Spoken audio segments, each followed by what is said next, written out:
you, Bart, for joining me today. Pleasure. So in your professional opinion, I've been eating nothing but beef, salt, and water for the last few weeks. Am I going to get scurvy? Oh, yes, absolutely. You'll drop dead within weeks. No, I'm kidding.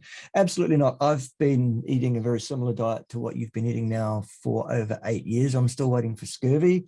Richard Rodriguez is a friend of mine who's been eating that way for 40 years, 40. Still waiting for scurvy. So no, you're not going to get scurvy, not at all.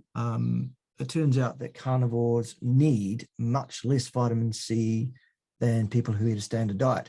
And the reason for that is because the transporter that gets vitamin C out of your blood and into your cells is called GLUT4, which I'm sure you've heard of. That's the one that transports sugar into your cells from your blood. And if there isn't a whole bunch of sugar out competing the vitamin C for access to the cells, then you don't need very much vitamin C. As such, that's why we don't get scurvy. It's why it doesn't happen. Do I need to supplement with anything while I'm doing this diet? Should I be supplementing with vitamin C just in case, or anything else? Yeah, not only do you not need to supplement with vitamin C, you should not do so. The reason for that is because while most excess vitamin C that you don't require will be passed out in your urine, not all of it. Some of it does remain behind and needs to be metabolized by your system in some way.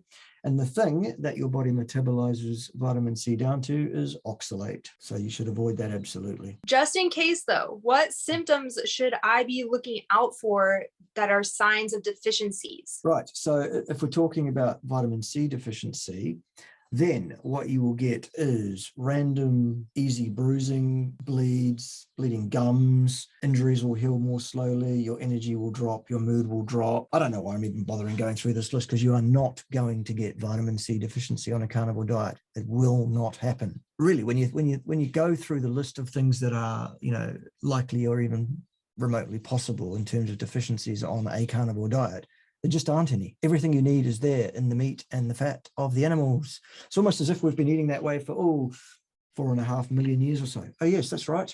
We have.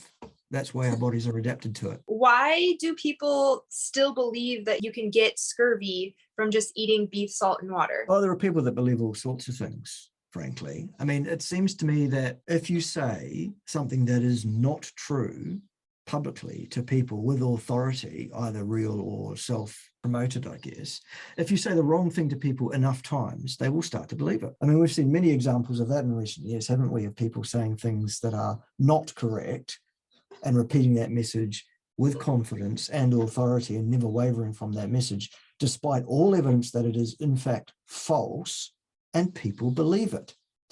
Think of it this way. If you had an IQ of 100, as low as 100, what you need to understand is that half the people in the world have an IQ lower than that. That's what an IQ of 100 is. It's the median IQ level. So, if your IQ is 100, then you are only just so-called intelligent enough to actually join the military, for example. If your IQ is below 80, they won't take you, for example. People are not best equipped to consider the messages they're being told, and they will suck down just about anything. So then why should we believe you? Well, I guess it's no skin off my nose at the end of the day, of course, but I guess 20-something years as a senior academic, professor of health science, specializing in 4 different areas of health science, really, having published a significant list of publications as an independent scientist. They're all things that would point to me having some sort of a clue about these things. I guess at the end of the day, a person has to make their own decision about who they will listen to. And that's why we have a bunch of people running around suggesting that, for example, veganism is a good idea and is indicated by the science. No, it isn't. Make your own call. It's Darwin in action, frankly. So you mentioned that there is no way that I could get scurvy eating this way, but there have been people who have said in the past that they started getting symptoms of scurvy eating carnivore or lion. So what do you think is happening in those situations? Most of those people are talking about bleeding gums, and there are hundreds of different things that can cause bleeding gums. In modern society, of those hundreds of things that can cause bleeding gums, scurvy is probably in the last 10 of that list. The most common reason for bleeding gums is gingivitis and or infections that people can get in their gums, especially silly little boys without any experience of life whatsoever, who think it's a good idea to not brush their teeth for weeks on end. and then go, gosh, my gums are bleeding, I must have scurvy. No, son, you needed to brush your teeth every day and floss. I feel like I know who you're talking about. Yeah, I think everybody does. But how is it that people did get scurvy then in the past? Mostly, almost invariably, scurvy was a disease that sailors would get. Almost nobody living on land was getting scurvy. In fact, scurvy only came forward as a disease, as something that was prevalent, when we started to circumnavigate the planet and spend months on end at sea. And it's also interesting to note that the folks that were getting scurvy were the blokes that lived below decks, the sailors, the working men, if you like, on those ships, not the officers. What was the difference?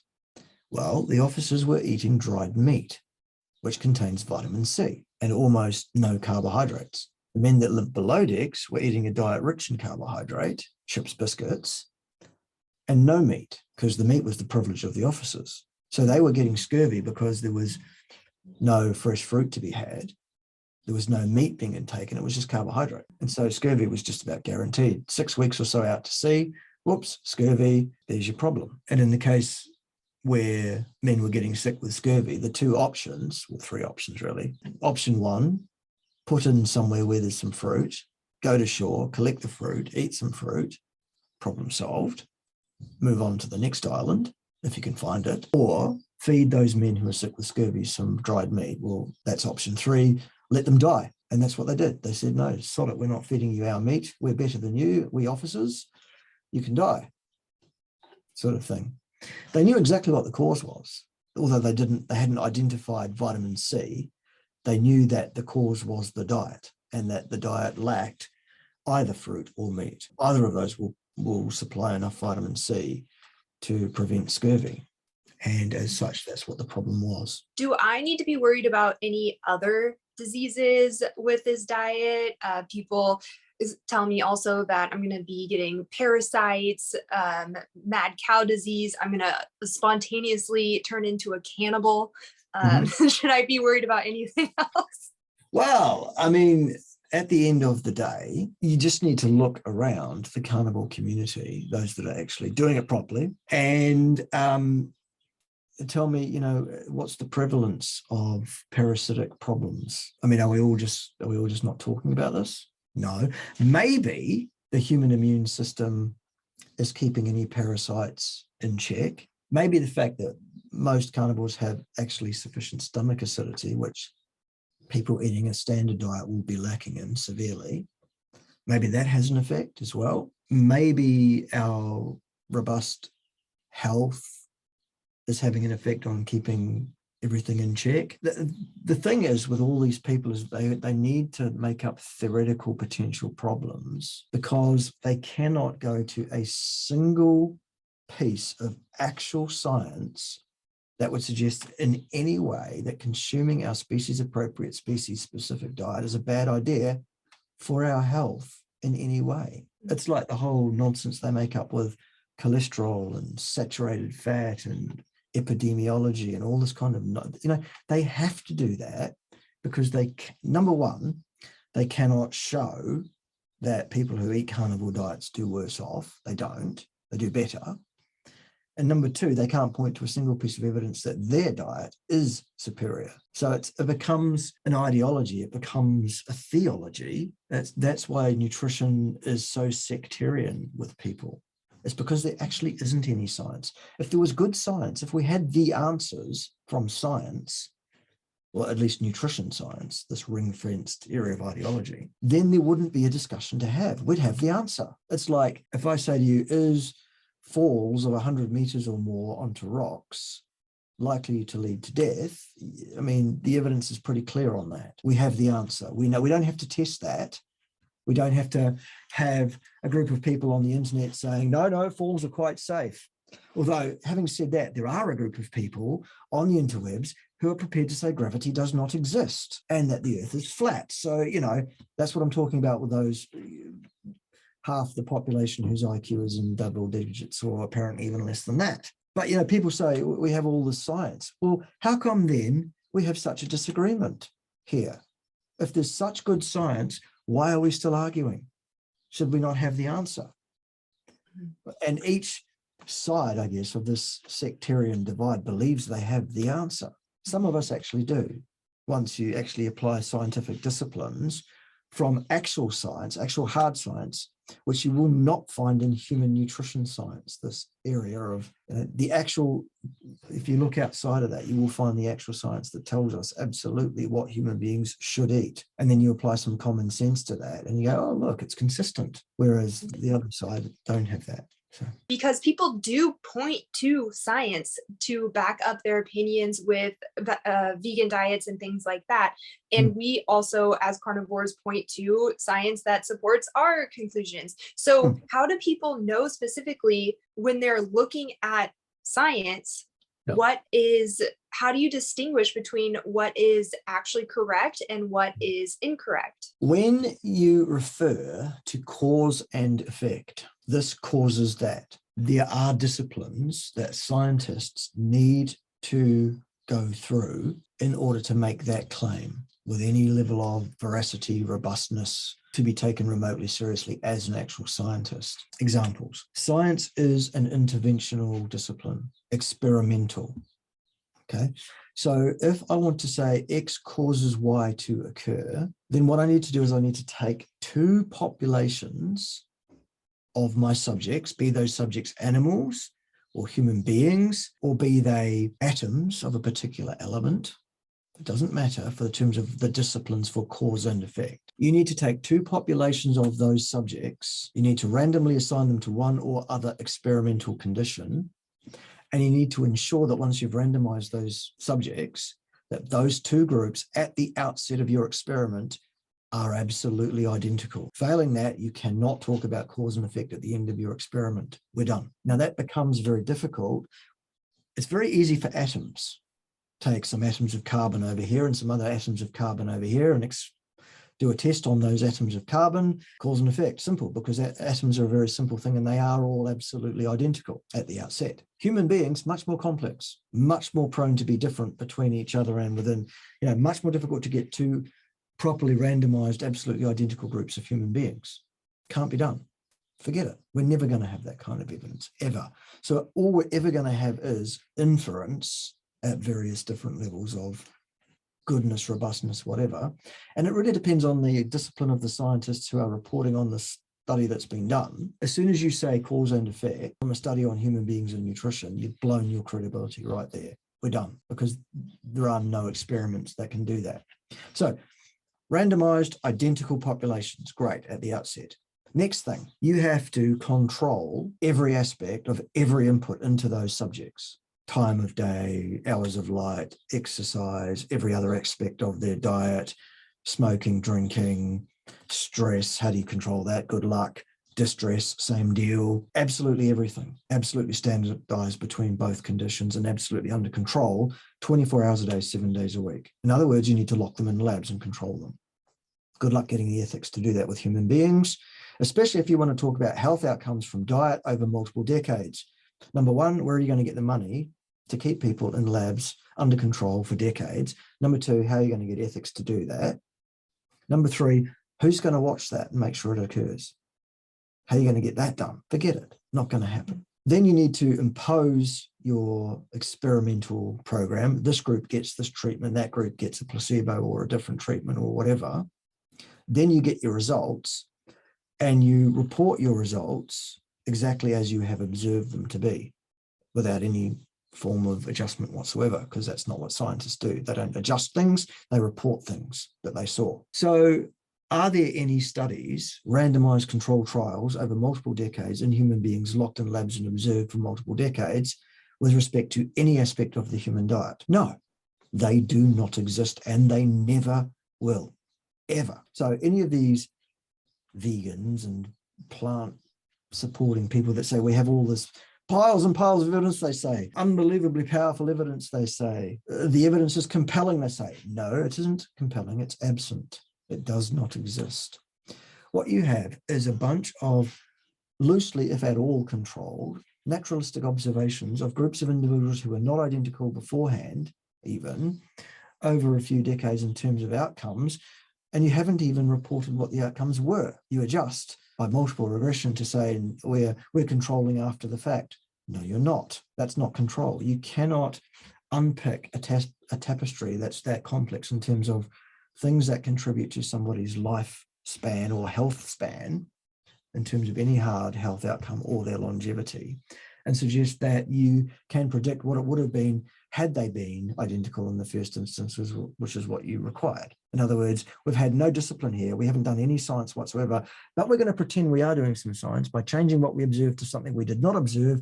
In other words, making some shit up. That's not science. Anybody that tells you in human nutrition studies we have science is not only fooling themselves, they're an imbecile, and they're probably not worth your time, frankly, because you won't convince them that their so-called hardcore epidemiological evidence is anything but evidence. They will believe it till the cows come home, and good luck to them. That's Darwin in action.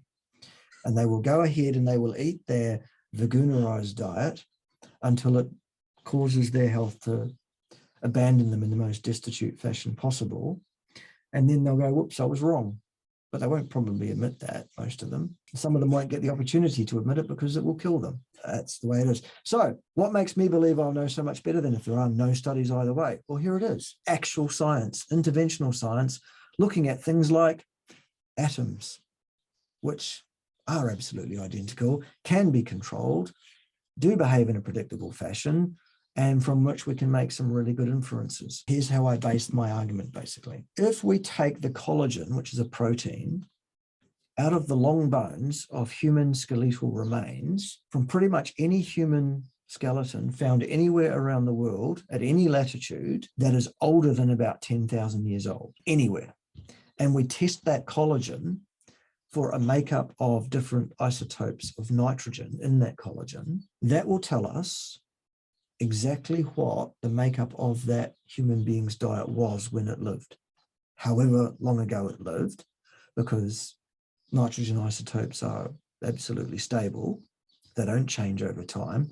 As long as there is any viable collagen left in that skeleton, they can powder that down, find that protein, and look at the balance between nitrogen 14 isotope and nitrogen 15 isotope, and give us an exact percentage of plant material versus animal material that human ate while it was alive. Every human skeleton over 10,000 years old that's ever been tested anywhere around the world agrees within about a 5% band. We ate almost entirely nothing but the meat and fat of animals for at least the last 350,000 years.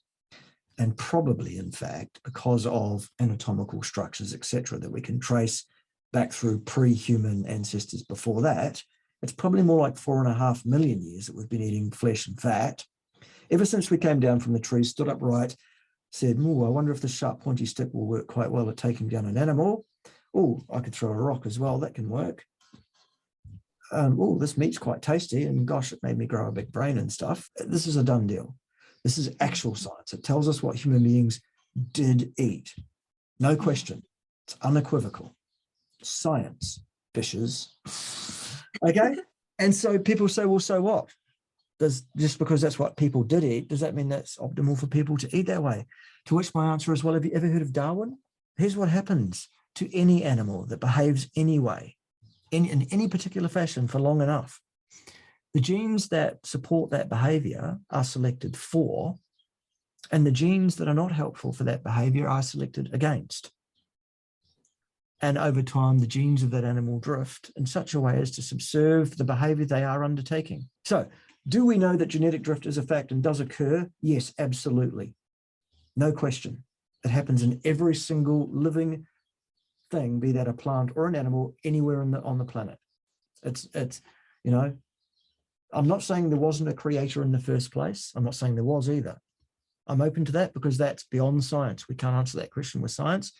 What we can say with science is, does genetic drift occur? Is there such a thing as positive and negative selection pressures intergenerationally between any species of any creature or plant? The answer is yes. Okay, do we know what human beings did eat? Well, I've just given the answer. It is yes, we do know that. So what is the optimal diet for a human being? Well, it's the flesh and fat of animals, period. We're done.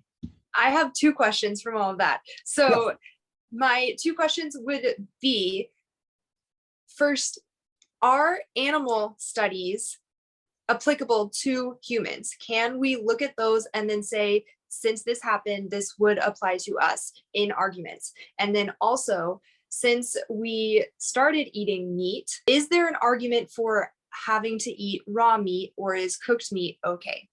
Right. Okay. I can probably answer those two questions in sort of one, hopefully not too long ramble. It goes like this. The answer to your first question is no, in general. In general, a finding of how an animal that's not a human responds to a given stimulus, in general, that is not a good indication of how a human being would react. And in answer to your second question, I'll give you an example of exactly why that's so that people can see what's going on with it. The same young man that we were alluding to earlier has recently mindlessly, stupidly regurgitated some stupid misinformation from a slightly older young man who thinks himself to be awfully clever. He's anything but, suggesting that the studies done by Pottinger on cats are a good indication of how human beings should eat. Pottinger studied about 800 cats over a 10-year period and a number of generations of cats during that time that he had and kept in his care and did the research on.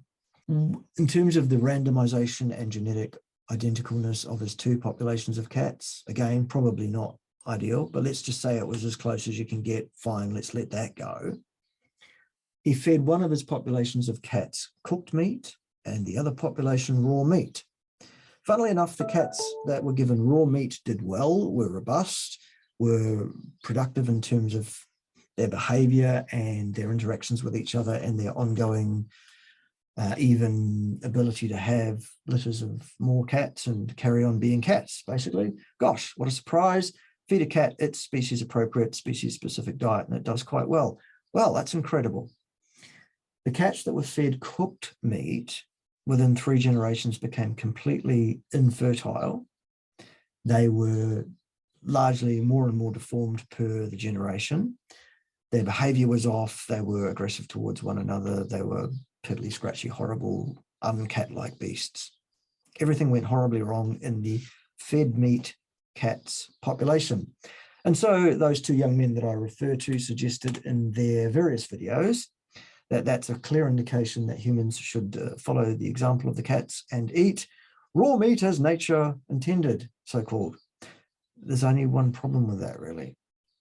Human beings, the archaeology, the evidence, human beings have been, and not just human beings, but also immediately pre-human species as well.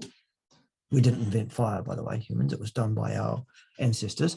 It turns out that it seems like, give or take, depending on which scientists you're listening to, etc., but it looks like human beings have been using fire to cook meat for about 1 million years. So positive and negative selection pressures. Here's a mechanistic speculation. Human beings are able to generate taurine. It's one of the things we can make for ourselves. It's not a required exogenous nutrient. When you cook meat, much of the taurine that was in that meat before you cooked it is broken down in such a way as to destroy its function as a protein. As such, the fact that human beings have developed genes that enable us to make our own taurine to offset that problem suggests that this is not an issue. Guess which gene cats have not evolved? The one to make their own taurine. Why is that? Well, because I have never seen a cave painting of cats sitting around a fire with meat on sticks over the fire going, so, Felix, cats. Yeah, only the dogs learned how to play poker. That's it, exactly. Dogs learned how to, also dogs learned how to hang around with human beings much earlier than cats did, and to make friends with humans and be useful to humans. So dogs can eat either cooked or uncooked meat, and it's not a problem for them. Whereas cats absolutely require raw meat. So one of the biggest criticisms that I've been getting since I started documenting the lion diet that I'm doing this month is that lions don't cook meat. I've never seen a lion use a stove. So do you think that we should rebrand Carnivore or the lion diet since we aren't like cats? Or do you think that the name... Yeah. Okay. What's your opinion on that? Yeah, I think probably that's not a bad idea for that reason that you've just absolutely hit the nail on the head there. I mean, it was initially called the Lion Diet by Ms. Peterson. That was how she decided to brand it. And I think that she probably branded it that on the basis of it's a diet which closely resembles the diet eaten by the large cats, like lions. Not, I don't think she was thinking about the cooked or uncooked status of it. I think there are a lot of people running around doing different branding exercises, calling all sorts of things, with more or less thought about that. And yes, I think absolutely a rebranding of the Lion Diet to the species appropriate, species specific diet for a human being, perhaps a shorter version of that somehow would be a good idea. And absolutely, if it was going to be species appropriate and species specific, then cooked would be the go. Not exclusively, by the way, you absolutely can consume some raw meat. There's no problem with that. I have never said that you must cook your meat, ever. What I'm saying is there is no evidence that you should not cook it, none at all. It has no effect on health, either short term or medium term so far for me, 8 years and counting. Or if we're going to look for long term, I suggest 40 years is probably reasonably long term. Go and talk to Richard Rodriguez. He's been cooking his meat for 40 years and eating nothing but meat for 40 years. He seems to be doing fine. He's a man in his mid-50s who is tall, robust, muscular, doesn't have a grey hair on his head or in his beard or anywhere else. No wrinkles to speak of that you can see. He works every day still at 56, I think he is, in a heavily demanding, physically demanding job. No health issues of any kind, all cooked meat. Now that we've established that cooked meat is okay, can you overcook meat? Is meat carcinogenic? Right. Okay. There is a mechanistic speculation out there that says polycyclic compounds that occur when you cook meat over a certain temperature for a certain period of time are what they call carcinogenic, cancer-causing. The problem with the term carcinogenic and cancer-causing is that what that means is that they have applied usually a huge concentration of that compound to cells isolated from the entire workings of a human body, so isolated cell cultures, in a test tube in a laboratory. Because obviously, how do you get ethics to feed people a bunch of carbonized meat and see if it gives them cancer? And how are you going to keep them under control and keep them locked in labs for decades to see that? It's ridiculous. It's not science. It's using mechanistic speculations without thinking, oh, hang on, the human body has vast capacity to deal with cells that become abnormal. It causes those cells to undertake apoptosis for the most part. In order for actual cancer to develop in a free living human being, a number of things have to occur, not just changes to cell DNA or cell structures in some way. So carcinogen is a completely inappropriate term. So there is no evidence that's acceptable there that those compounds will cause cancer in a human being.